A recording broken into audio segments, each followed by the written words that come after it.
Alain Van Kruchten, je suis très heureux de vous revoir, même si c'est dans des conditions techniques un peu compliquées par écran interposé, pour ce qui va devenir la première rencontre littéraire en mode non présentiel. Comme vous le savez, et comme je le rappelle à celles et ceux qui nous écoutent et qui nous regardent maintenant, les rencontres Pen Club ont lieu en général dans une salle. Pendant plusieurs années, c'était le Palais des Académies à Bruxelles qui nous accueillait sous les auspices et l'hospitalité de Jacques de Decker, le secrétaire perpétuel. Et la pandémie fait qu'aujourd'hui, nous tentons de continuer ces rencontres littéraires et de les enregistrer pour pouvoir les diffuser. Alors, je vous remercie d'avoir bien voulu être ce premier invité, Alain Van Kruchten, et je vais vous proposer que nous fassions cette rencontre en trois temps. Dans un premier temps, j'aimerais que nous fassions une sorte d'autoportrait de qui vous êtes, de ce qui vous a conduit à être à la fois écrivain, traducteur, dramaturge, et quel est le cheminement qui vous a conduit à travers ces différentes étapes. En deuxième lieu, j'aimerais qu'on parle de PEN International, la seule association, à ma connaissance, internationale des droits de l'homme, qui met en avant le rôle du traducteur littéraire dans sa raison sociale, dans un de ses objectifs prioritaires. Et en troisième lieu, j'aimerais qu'on évoque un peu la Belgique littéraire telle que vous la voyez, vous, parce que vous êtes aussi le traducteur de deux des plus grands des écrivains flamands, Hugo Claus et Tom Lanois. Je n'en cite que deux, il y en a beaucoup d'autres, mais ces deux-là sont particulièrement au cœur de votre activité de traducteur. Alors, première question, Alain Van Kruchten, si vous êtes d'accord sur ce processus. Première question, j'aimerais que vous nous disiez quel a été le cheminement qui vous a conduit à une vocation d'écrivain, de traducteur, de philologue, et en particulier pour les langues germaniques et puis pour les langues slaves, dont le polonais. Oui, bah, c'est un cheminement tout à fait classique. C'est-à-dire que j'ai fait des études qui s'appelaient à l'époque philologie germanique. Et j'avais donc étudié trois langues, le néerlandais, l'anglais, l'allemand. Et par la suite, pas tout à fait par hasard, mais parce que au service militaire, j'avais rencontré un sous-officier qui faisait du russe et qui m'a dit il faudrait vous inscrire dans un cours de russe, c'est intéressant. Et par la suite, j'ai recommencé des études, tout en étant professeur d'Athénée, j'ai recommencé des études de philologie slave. Et là, la langue principale étant le russe, il fallait choisir une seconde langue. J'ai pris le polonais. Et puis par la suite, à la fin de mes études, après mes études aussi, j'ai étudié le tchèque. Donc, ça commence tout simplement par une carrière philologique, si vous voulez. Hein. J'étais à la fois prof de langue germanique et étudiant de langue slave. Alors, il y a deux écrivains dans le monde slave et en particulier dans la littérature polonaise que j'aimerais que vous évoquiez. Le premier, c'est celui auquel vous avez consacré votre thèse de doctorat, qui est Stanislas Witkiewicz. Et le deuxième, c'est Marian Pankowski, qui était votre Qui a été mon professeur professeur. à l'ULB et dont vous avez été l'assistant, je crois, et qui est un écrivain qui est un peu tombé dans l'oubli en Belgique, alors qu'il est fondamentalement ancré dans la Non. Belgique. D'abord, je n'ai jamais été assistant, c'est une Ah, chose. pardon. Non, non, non, non, non, non, je n'étais pas l'assistant de Pankowski ni de personne parce que j'étais euh, professeur dans le secondaire. Hein. Et donc, euh, ce qui s'est passé, je vais reprendre chronologiquement, ce qui s'est passé, c'est que quand j'ai terminé ces études de philologie slave, j'ai obtenu une bourse pour l'université de Varsovie, qui a d'ailleurs été renouvelée une deuxième année. Et j'ai commencé à l'université de Varsovie. D'abord, j'étais là pour perfectionner mon polonais et puis pour suivre des cours de littérature. Et là-bas, j'ai commencé une thèse consacrée à Witkiewicz, l'auteur dont vous parliez tout à l'heure. Euh, une thèse consacrée au théâtre de Witkiewicz.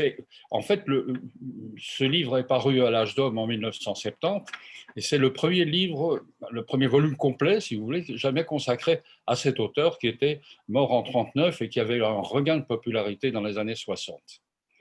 Et donc, en écrivant cette thèse, je me suis dit, à un certain moment, comme c'est une langue extrêmement difficile, la langue de Witkiewicz, c'est plein d'inventions, plein de néologismes, et je me suis dit que pour entrer le plus profondément possible dans le texte et l'esprit de cet auteur, ce serait bien que je traduise une de ses pièces dans ma langue maternelle.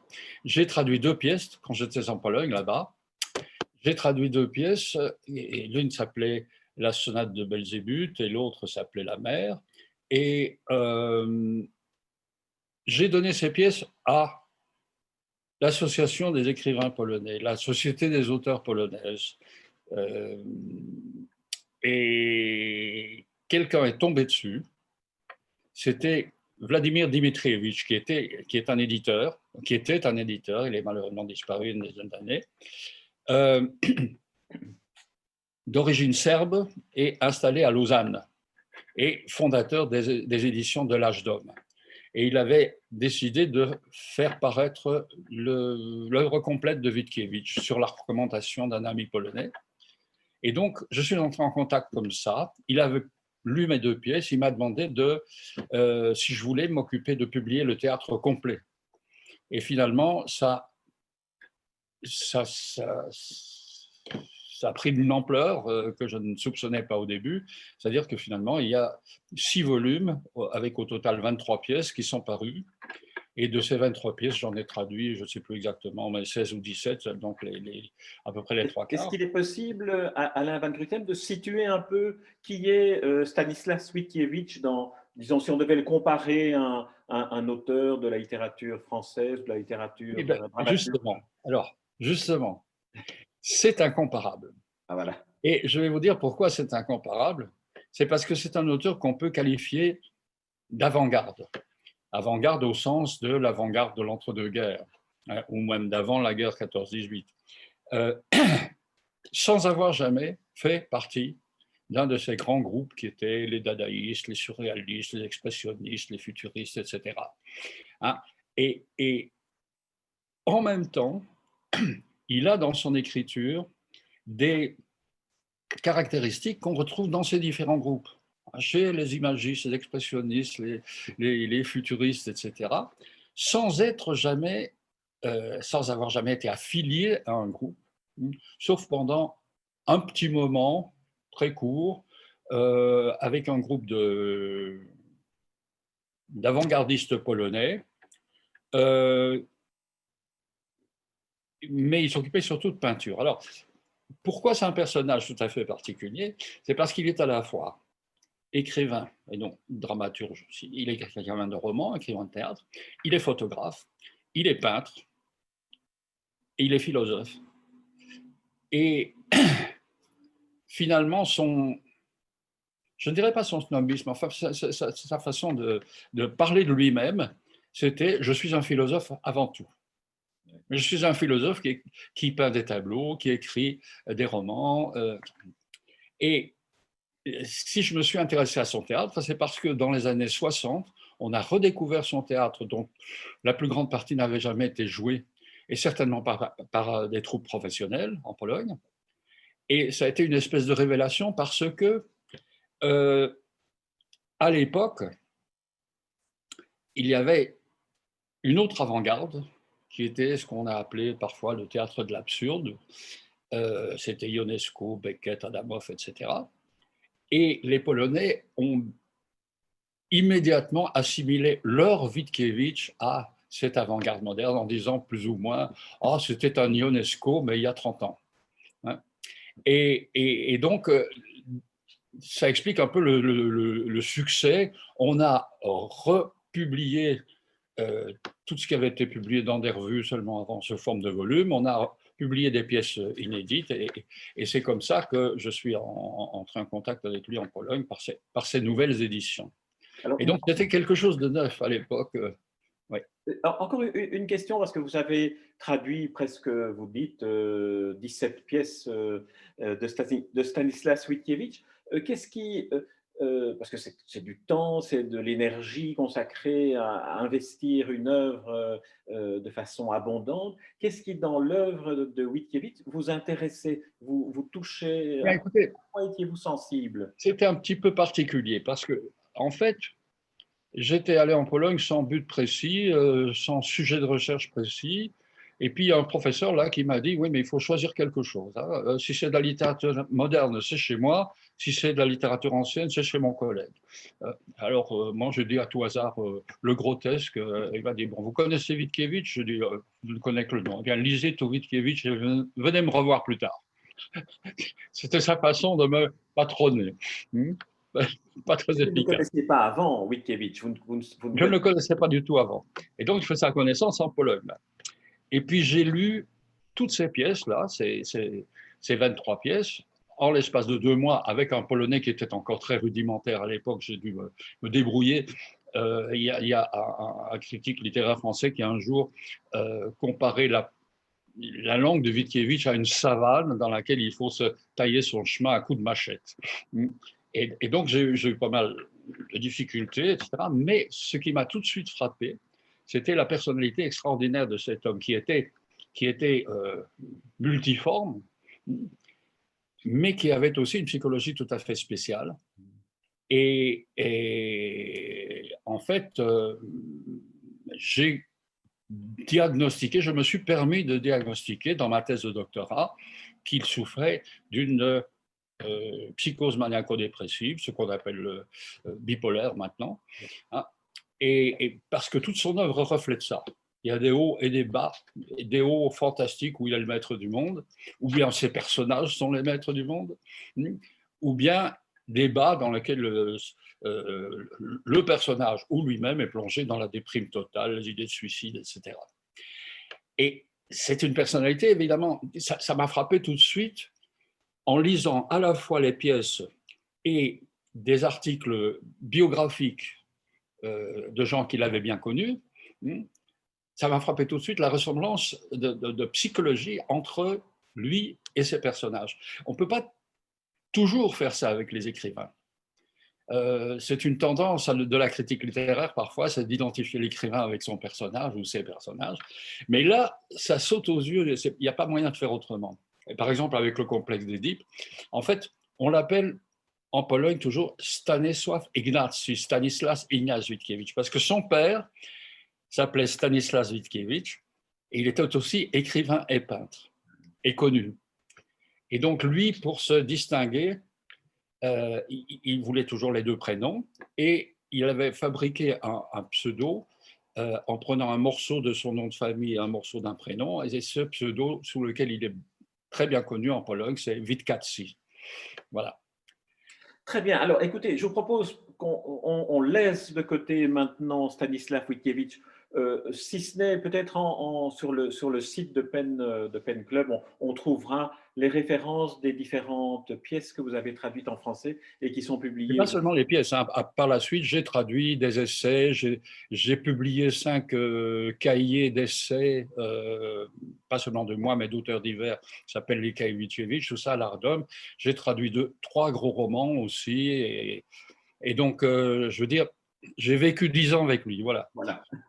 Alors, j'aimerais qu'on parle de l'autre auteur polonais qui a occupé. Marian Pankowski. C'est Marian Pankowski. Alors, racontez-nous Oui, qui. Marian Pankowski, c'était mon professeur de polonais avec qui j'ai dû commencer à apprendre la langue à zéro, à l'âge de quel âge j'avais, 3-24 ans. J'ai dû apprendre le polonais dans un abécédaire. C'était nos premières leçons. Et en tant que professeur, il a été tellement efficace que en 3e année, je lisais un roman du 19e siècle. Le professeur était efficace, mais l'élève était aussi particulièrement doué. C'est-à-dire que l'élève avait déjà une expérience des langues, évidemment. Vous savez, il y a pas vraiment de secret dans l'apprentissage des langues. Si vous en connaissez deux, la troisième est plus facile, et ainsi de suite. Hein. La sixième est plus facile que la cinquième, etc. Mais ce que je voulais dire de Marianne Palkowski, c'est un grand écrivain, mais c'est un poète avant tout. C'était un poète avant tout, parce qu'on va parler malheureusement de lui au passé, mais il était professeur, il était un professeur extrêmement consciencieux et conscient du fait qu'il devait faire violence à son tempérament pour faire de la pédagogie. Mais malgré tout, de temps en temps, son tempérament ressortait. Et alors, au lieu de vous traduire un mot, par exemple, ou une phrase, il vous expliquait avec une longue chaîne de métaphores comment et dans quelles circonstances on utilise ces phrases-là. Bon, ouais. Et c'était extrêmement intéressant. Et quand je suis rentré en Belgique, par la suite, j'avais commencé tout ce travail sur Witkiewicz. J'étais chercheur au FNRS pendant un temps, pendant plusieurs années, 5 ans, pour, en continuant ce cycle de traduction, mais en faisant d'autres recherches dans le domaine slave aussi. Et je suis resté en contact avec Marian Pankowski. Un jour, je lui ai proposé de traduire ses pièces.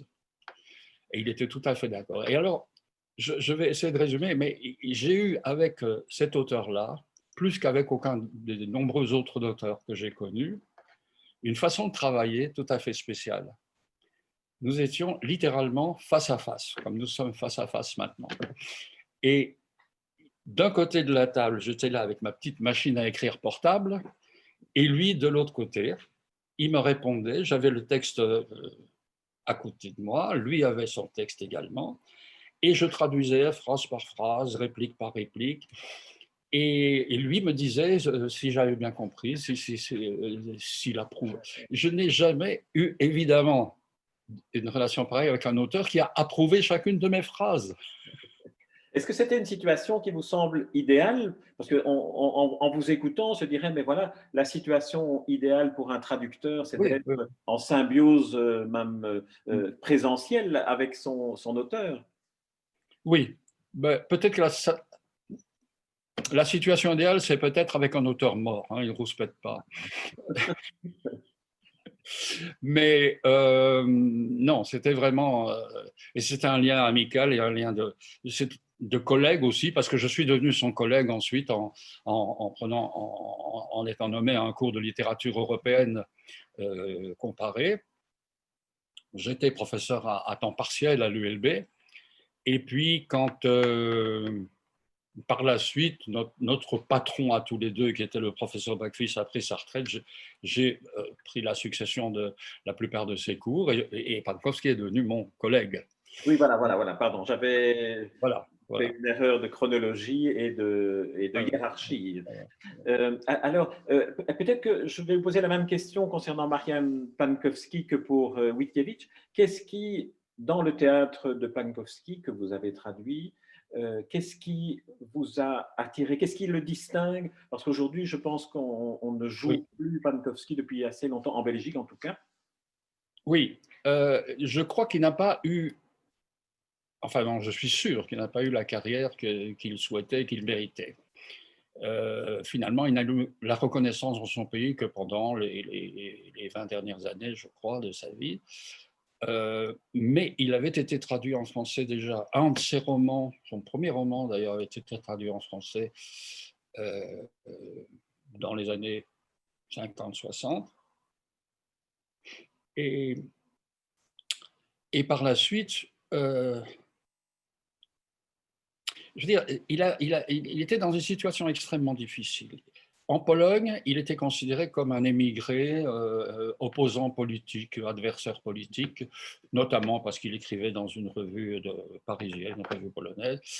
Et dans ce que les Polonais appellent la Polonia, c'est-à-dire la grande émigration polonaise partout dans le monde, il n'était pas du tout estimé à sa juste valeur parce qu'on le considérait principalement comme un pornographe.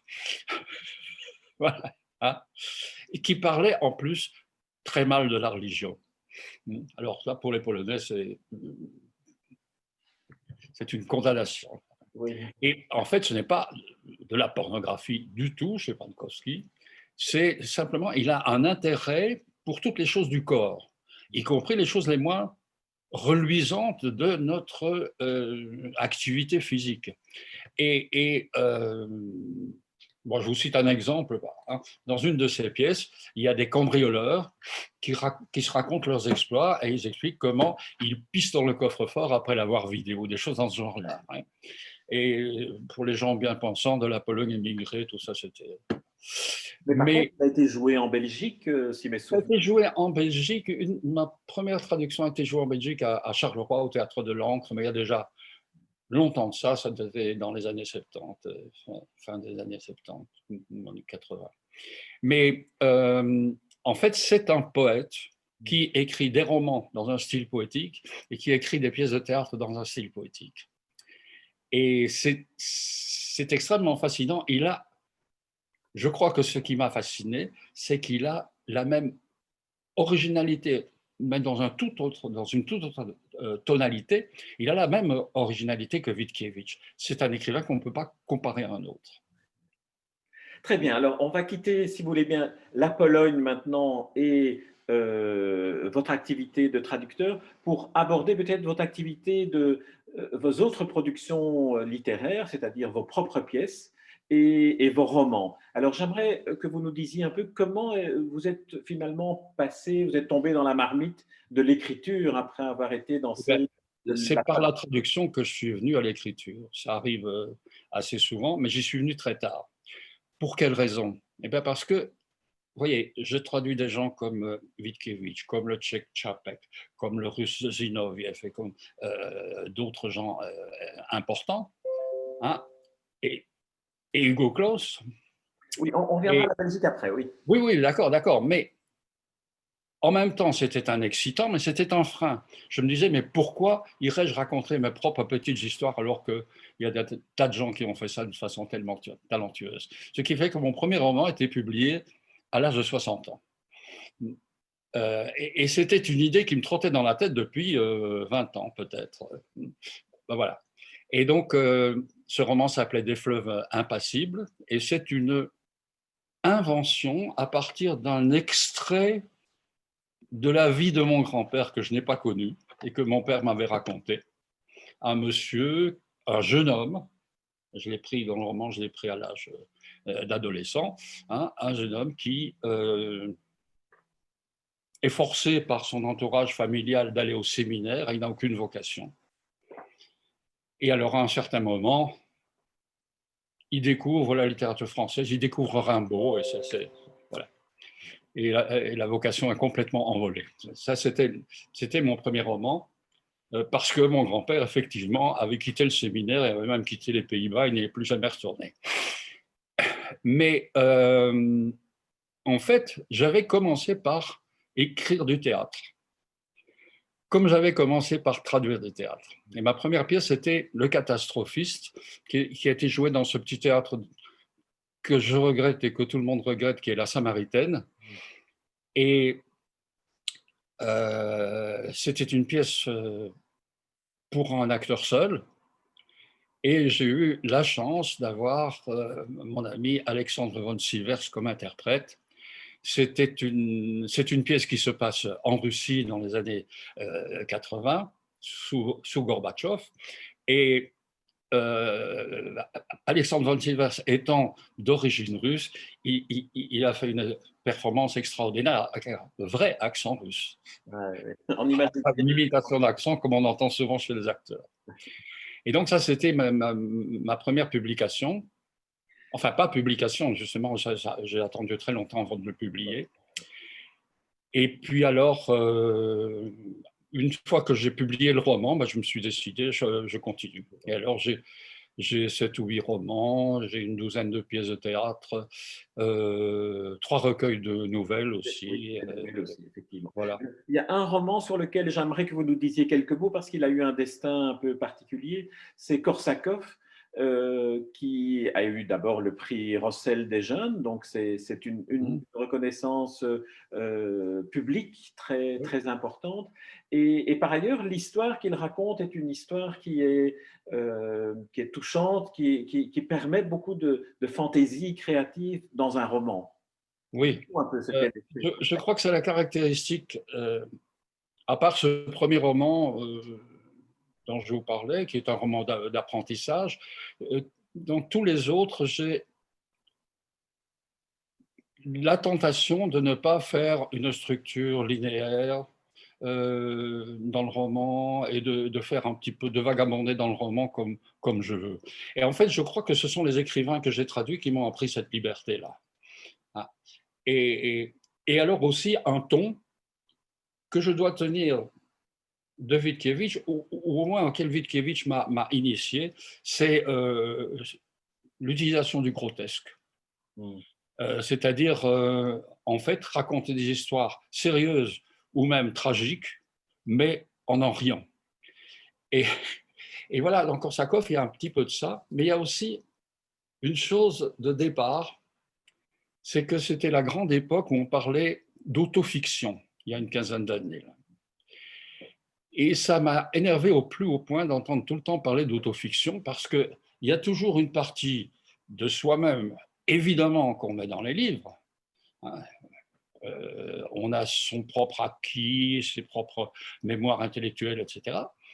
Mais ce qui m'énervait, c'était qu'on mette le nom de roman sous un agenda, un journal, euh, une histoire vraie qu'on aurait pu raconter dans un reportage.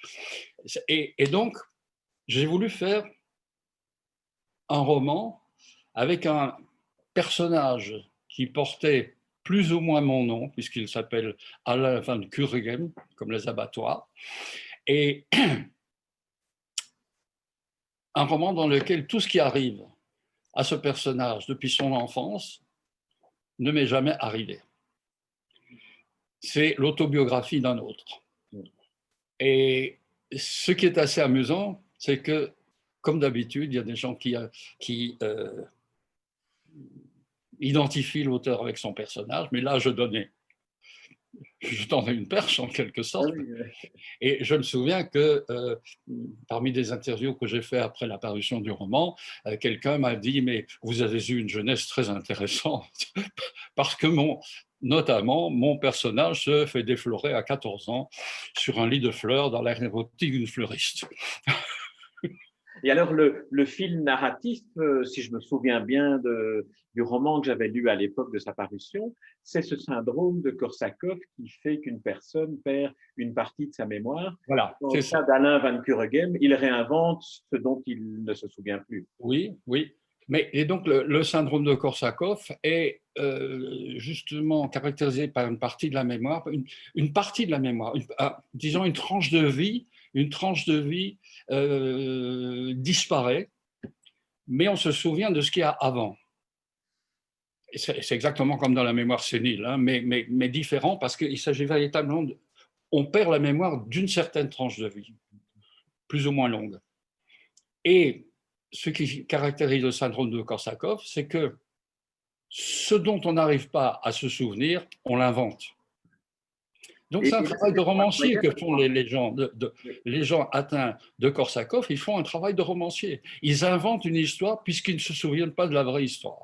Alors, c'est une voie royale pour un romancier comme vous d'inventer un personnage de roman comme celui-là, qui en plus donne à penser que c'est de l'autofiction et donc c'est une mise en abîme. Mais vous voyez, il y a du jeu là-dedans. Et ça, c'est quelque chose que je crois qui me caractérise dans tout ce que j'ai écrit et même dans ce que j'ai traduit. J'ai toujours traduit des écrivains qui aimaient jouer avec la langue et aussi jouer avec la structure du roman ou de la pièce de théâtre, par exemple. Et dans Korsakov, je crois que cet élément de jeu est très présent. Euh, ce qui est ce qui m'a beaucoup étonné à l'époque, c'est qu'on m'a donné le prix Rossel des jeunes. Donc, ce sont des rhétoriciens, un jury de jeunes gens de 17-18 ans qui ont aimé ça. Ce n'était pas du tout un livre écrit pour des jeunes. Mais est-ce qu'il y a des livres écrits pour les jeunes ou est-ce que tous Oui. les livres ne sont pas finalement destinés à tous les publics? Et moi, j'avais le sentiment que ce prix Rossel des jeunes était justement un peu comme les prix du public dans les grands jurys Oui. littéraires. C'est parfois un prix qui est plus sincère et qui… Il y a un concours des jeunes en France aussi. Absolument. Mais j'ai un petit peu perdu le fil là, mais Non, non, vous disiez que vous qui étiez est- ce qui surpris que est ce soit le prix Rossel des jeunes parce qu'il n'était présent pas… dans Corse à Corse, c'est-à-dire le jeu avec la structure du roman, je l'ai dans mes autres romans également. Hein. Il y a une chose que je retrouve sans le vouloir et en le voulant un petit peu partout, c'est l'intertextualité. C'est-à-dire, finalement, laisser affleurer des souvenirs de choses que j'ai lues. Ça peut être une citation de Shakespeare, ça peut être, je ne sais pas moi, trois phrases d'un roman que j'ai lu et que je m'amuse à retraduire en français ou des choses comme ça. Euh, bon, c'est un jeu aussi. Et de même que pour moi, la traduction n'a jamais été un boulot, n'a jamais été une corvée, hein, ça a toujours été plus ou moins un jeu. C'était une façon de… un jeu intellectuel, quoi, hein, comment pénétrer dans la langue, la personnalité, la culture de tel écrivain, de son œuvre. Et j'ai écrit de la même façon, en jouant. Alors, si vous voulez, nous allons passer à la deuxième partie qui concerne Pen Club et la place qu'a placée cette organisation internationale de défense du droit à la liberté d'expression, la place que cette association a placée, a donnée, pardon, à la traduction littéraire. Alors, vous avez lu, vous avez connaissance de la Oui, charte qui a été publiée à Québec il y a une vingtaine d'années par les centres nationaux et régionaux de peine internationale.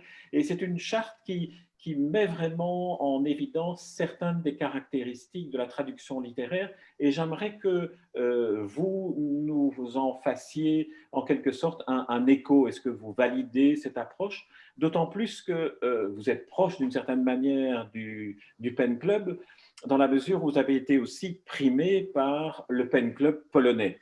oui, pour des traductions. Pour les traductions, absolument. Donc, je pense que vous êtes peut-être la personne idéale pour évoquer cette charte de la traduction littéraire de Pen Club. Alors, il y a un point qui est le premier élément de cette charte qui dit, et qui me semble avoir été entendu dans ce que vous disiez, la traduction littéraire est un art de passion, porteuse de valeurs d'ouverture, elle permet d'aspirer à l'universel et elle est le vecteur privilégié du dialogue entre les cultures. C'est une Oui, traduction en français du texte original en anglais. Quel c'est commentaire faites-vous? irréfutable, ça, c'est irréfutable. Euh, Traduire une œuvre littéraire, c'est s'introduire en quelque sorte dans la culture d'un pays étranger, d'une langue étrangère, d'une nation étrangère, hein, essayer de rendre cette culture accessible aux lecteurs de votre langue maternelle. Et donc, il est évident que considérer une traduction comme nous le faisions à l'école, les traductions du latin littéral, pour lesquelles il y avait ce qu'on appelait des juxtas à l'époque. Je ne sais pas si vous vous Oui, ça, oui, des bien sûr. traductions juxtaposées. Il y avait une traduction littérale à côté du texte latin. Et bien, ça, c'est la plus mauvaise traduction littéraire possible. C'est la traduction littérale. Il est évident que tout ce qui n'est pas dit de façon explicite dans un texte doit se comprendre également. Tout le contexte. Et dans ce contexte, il y a la personnalité de l'auteur, bien sûr, ce qu'il a formé, ce qu'il pense, ce qu'il a écrit, etc. Il y a le contexte qui entoure l'œuvre en question. Pourquoi ce thème-là dans telle société, etc. Et puis, chose très importante aussi, le contexte culturel. Pourquoi une œuvre polonaise reflète-t-elle la culture d'une certaine société qui est différente de la culture de celui qui va lire la traduction? Alors, Et Le deuxième élément que la charte de peine dans sa formulation, qui devait être une formulation consensuelle évidemment, est de dire que la traduction va de pair avec la défense des langues et des cultures.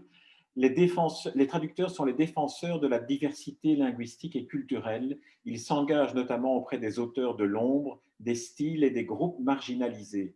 Les droits des traductrices et traducteurs doivent être protégés.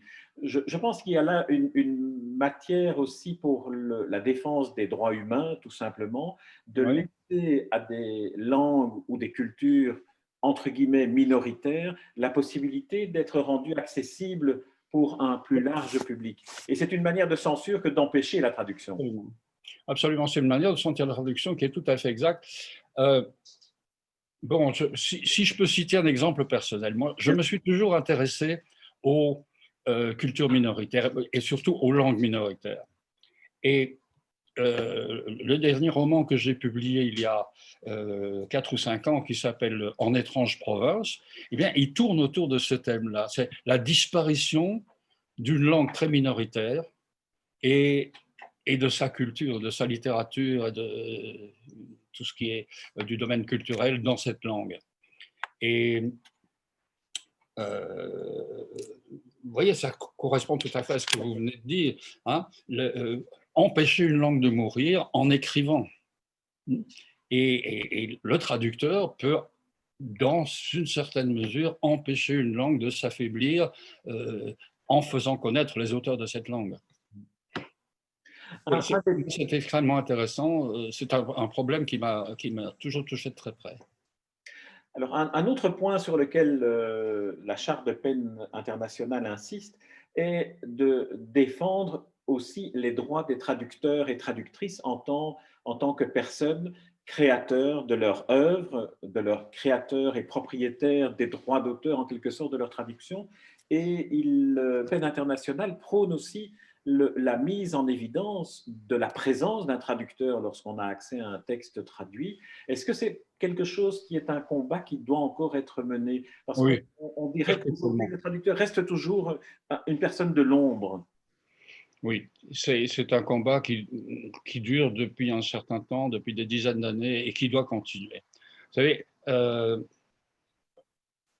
je pourrais vous citer des tas d'anecdotes où un éditeur a carrément manifesté son mépris pour le travail du traducteur. Mais ça, c'était ancien. Hein, c'était ancien. Une seule anecdote que j'ai entendue de la part d'une traductrice de chinois lors des assises de la traduction littéraire qui ont lieu à Arles tous les mois de novembre, hein, eh bien, cette dame a raconté que, j'ai oublié exactement le nom de l'auteur, mais elle a proposé à un éditeur, un auteur chinois classique de plusieurs siècles auparavant, qui n'avait jamais été traduit en français alors qu'il était traduit dans un certain nombre d'autres langues. Ouais. L'éditeur a dit oui, ça vous intéresse, ça m'intéresse beaucoup, tout ça. La dame qui n'avait aucune expérience de contact avec l'éditeur a traduit. Et puis, c'est seulement à la fin qu'elle a dit et vous allez me payer combien? Il a dit mais je croyais que vous faisiez ça par amour de la littérature chinoise. Et ce sont des anecdotes qui ne sont plus valables à l'heure actuelle. Ça n'existerait plus. Ça n'existerait plus.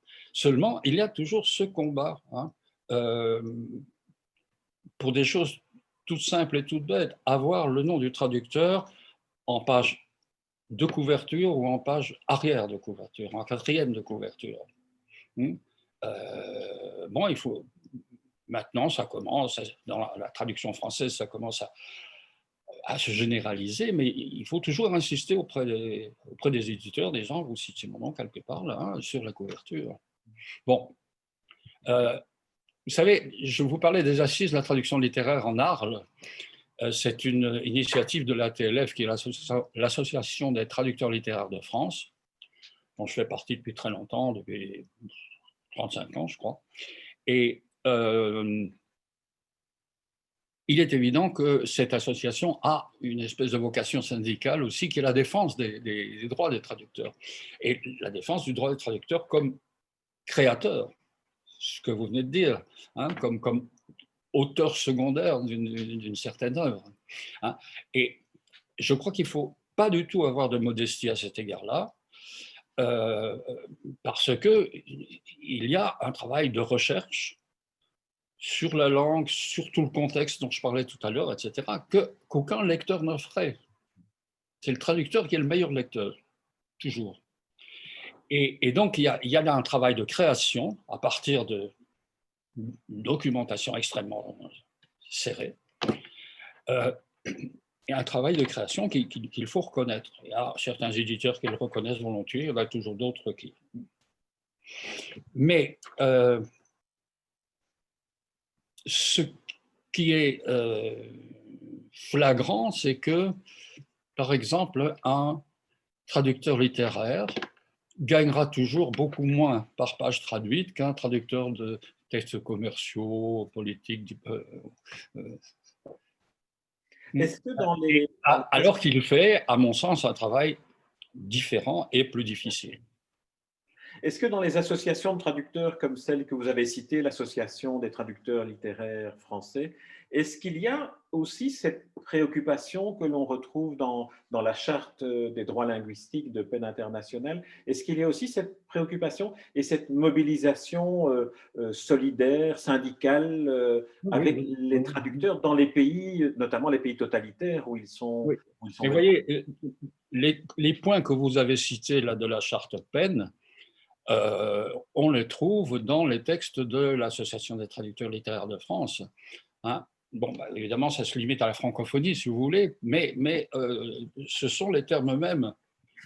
Donc, le droit du traducteur à avoir sa personnalité propre de créateur, etc., et d'être reconnu en tant que tel. Et alors, il y a quelque chose qui m'a gêné. J'ai fait partie pendant longtemps, j'ai même été à la tête du conseil d'administration pendant un petit temps, du collège des traducteurs européens de Senef, qui a malheureusement, très malheureusement, disparu il y a peu d'années. Et à Senef, on avait l'occasion de rencontrer des traducteurs de toutes sortes de langues. En principe, c'était des traducteurs de littérature belge vers leur langue maternelle. Et un petit peu partout, il y avait les mêmes difficultés pour les traducteurs. Ah oui, oui. Ouais. Très bien. J'aimerais qu'on aborde la dernière partie, puisqu'il nous reste une dizaine de minutes avant d'arriver au terme de cette heure d'entretien. C'est d'évoquer la Belgique littéraire dans laquelle vous vous inscrivez de plein pied, non seulement comme traducteur des auteurs de langue néerlandaise, des auteurs belges de langue néerlandaise, comme Tom Lanois, par exemple. Et par ailleurs, quelle est la manière dont vous vous percevez, vous, comme écrivain, cette fois-ci dramaturge et auteur, dans le contexte de la littérature belge? On pourrait poser la question autrement en vous demandant quelle est votre définition de la littérature belge. Comment est-ce que vous essayerez Oui, vous savez que c'est extrêmement difficile. Hein. C'est extrêmement difficile parce que, alors, on peut dire littérature belge de langue française, de langue néerlandaise, éventuellement de langue allemande, mais je me suis souvent posé la question, et je ne suis pas le seul du tout à se l'être posé, existe-t-il vraiment une littérature nationale belge? Peut-être dans une certaine mesure pour certains segments de la littérature, peut-être dans certains thèmes, peut-être dans certains styles. Par exemple, une prédilection pour le baroque que l'on trouve beaucoup moins dans la littérature française de France.